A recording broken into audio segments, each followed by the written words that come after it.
म्हणलं सर तिसऱ्या डोसाला वापरलं चालेल का सर बरं का दुसऱ्याला वापरलं? टाइम आहे ना त्याला. यावर्षी पाऊस थोडा कमी जास्त आहे की नाही, हो. त्याच्यामुळे थोडं काय बदल होईल, अपडेट राहत राहा. आणि महत्वाचं तुमचं काय कपाशी आहे काय? नाही नाही, कपाशीवर कपाशी नाही सर, जेवरीच्या रानात आहे कपाशी आहे. पण कपाशी जर असेल तर वाढ होत नाही. हो पहिल्या दुसऱ्या खतामध्ये 10-10, 15-15 किलो युरिया टाकू शकतो. काही शेतकरी आता 10-10 वर्ष जवळपास झाले कापसावर कापूस घेतात की नाही. हो सर. आणि यावर्षी वातावरण व्यवस्थित नाही पाण्याचं, हो सर. त्याच्यामुळे वाढ व्यवस्थित होत नाही. अशा ठिकाणी युरिया घ्यायचा पहिल्या आणि दुसऱ्या खतामध्ये 15-20 किलो चालते एकरी. एकरी का? हा हा. आणि वाढत असेल, महत्वाचं आहे एका फुटामध्ये एक कापूस म्हणजे जवळपास एका महिन्यामध्ये 1 ते 1.25 फूट 1.5 फूट राहायला पाहिजे. सर माझं म्हणजे काय व्हायलं सर, ते कांद्याच्या याच्यामध्ये म्हणजे जवळच्या याच्यामध्ये व्हायले ना काही अर्ध, हा हा. त्याच्यामध्ये हरीश लावले, हरीशची वाढ भरपूर आहे. नाही ते आणि तुमच्या त्याच्यामध्ये व्हेरायटीवर डिपेंड नाही, ते तुमच्या बिवडवर डिपेंड राहते ते. हो का? हा, बिवड जिथं कांद्याचं आहे तिथं अधिक वाढ व्हायली. हो आणि ज्वारी आहे वाढत नाही. ज्वारीवर कापूस वाढत नाही, मक्यावर नाही वाढत. पुन्हा जे कापसावर कापूस आपण घेतो की नाही हो त्याच्यावर वाढत नाही. तर अशा ठिकाणी पहिल्या आणि दुसऱ्या खतामध्ये आपण युरिया देऊ शकतो. आणि वाढत असेल तर युरिया आपल्या याच्यात चालतच नाही. आपण अमृत पॅटर्न पद्धतीमध्ये युरिया सांगतच नाही शेतकऱ्यांना. हो पण यावर्षी थोडं वातावरण व्यवस्थित नाही, किंवा मग कपाशी कंटिन्यू शेतकरी घेतात की नाही, हो अशा ठिकाणी वाढ होत नसेल तरच आपल्याला युरिया, नाही तर युरिया बिलकुल नाही घ्यायचा आपल्याला शेवटपर्यंत. हो सर चालेल. हा. आणि तुमचं ज्वारी आहे तिथं वाढत नसेल ना कापूस? हा सर, तेवढंच म्हणजे ते एक डब्याचा प्लॉट आहे 888 लावेल त्याच्यामध्ये, हा हा. तेवढा एकच डब्बा वाढणार नाही माझा. हा, तर ते ज्वारीवर असेल किंवा मक्यावर असेल, अशा ठिकाणी आपल्याला कापसावर कापूस अशा ठिकाणी पहिल्या किंवा दुसऱ्या खतामध्ये 20 किलो युरिया आपण देऊ शकतो. हो सर. आता दुसरा डोस पेरायचा, आता 13 दिवस झाले का पेरून झालं. पहिलं खत आपल्याला टोकन पद्धतीने द्यायचं.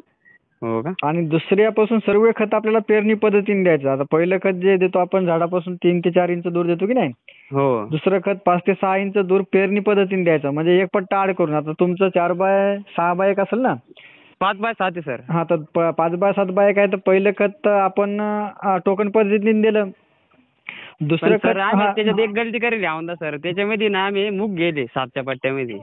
ठीक आहे. आता ते मूग आंतरपीक आपण सांगत नाही. महत्वाचं आहे पहिलं खत टोकन पद्धतीने, दुसरं खत देतो आपण ते 5च्या पट्ट्यात द्यायचं. हो 4x6x असेल तर 4च्या पट्ट्यात देऊ शकतो आपण दुसरं खत पेरणी पद्धतीनं. आणि तिसरं खत 7च्या पट्ट्यात द्यायचं, मोठ्या पट्ट्यात. हो सर चालेल. हा. कुठून बोलता आपण? शिवर, वैजापूर तालुका, जिल्हा संभाजीनगर. ठीक आहे. मागच्या वर्षी केलं? सर मागच्या वर्षी आमच्या तिथले म्हणजे आम्ही पाहायला आलतो ना यवतमाळला प्लॉट. हा हा. मग आमच्या तिकडे 2 जणांनी करेल होते. कडू बापून जबा जाधव म्हणून आहे, हा हा. त्यांनी करेल होते. 2 जणांनी प्लॉट करेल होते मागच्या वर्षी. हा हा. तर त्यांचं बघून मग आम्ही मी बी करेल 3 एकर करेल औंदा. त्यांनी केलं की नाही मग यावर्षी? यावर्षी त्याने बी करेल. त्यांना किती आला मागच्या वर्षी? एका जणाला 1.5 एकरामध्ये त्याचा 42 क्विंटल कापूस निघाला कडू शेटचा. हा हा. आणि एक जोडीदार आहे ते काकासाहेब जाधव म्हणून आहे, त्याचं समजा एकदम खडखड राहणार, त्याच थोडी हायगी झाली तरी पण त्याचा 1 एकरमध्ये त्याला म्हणजे 27 क्विंटल आवरेज निघलं सर. बापरे, एकरी 27 आला? हा. चांगलं आहे. शेतकऱ्यांना खरं वाटत नाही एवढं उत्पादन म्हणलं. सर आम्ही व्हिडिओ पाहत राहतो तुमचे, त्याच्यामुळे म्हणलं सरला. मग आता ते आमचे पाहुणे ना मावस भाऊ त्याने नंबर दिला मला. नाही, कधी माझा काय एका मिनिटाला कॉल असते, कधी बिझी असते, कधी. त्याच्यामुळेच आपण ऍप डेव्हलप केली. आता शेतकऱ्यांना वाटते कधी आपण फोन उचलणं होत नाही, कामात राहतो किंवा शेतकरी सोबत राहते, तर मग आपल्या माघाऱ्या किंवा आपला कॉल नाही लागला तर ऍपमधून शेतकरी माहिती घेऊ शकतात. आणि ऍपवर माहिती द्यायला पण लोक आहेत ना. आता आपण 10-15 वर्ष तर शेतकऱ्यांना असंच कंटिन्यू आपण शेतकऱ्यांना सांगत आलेलो आहोत. आपण कुठली जाहिरात नाही केली कंपनीची, ना कुठं आपण हे केलं आजपर्यंत.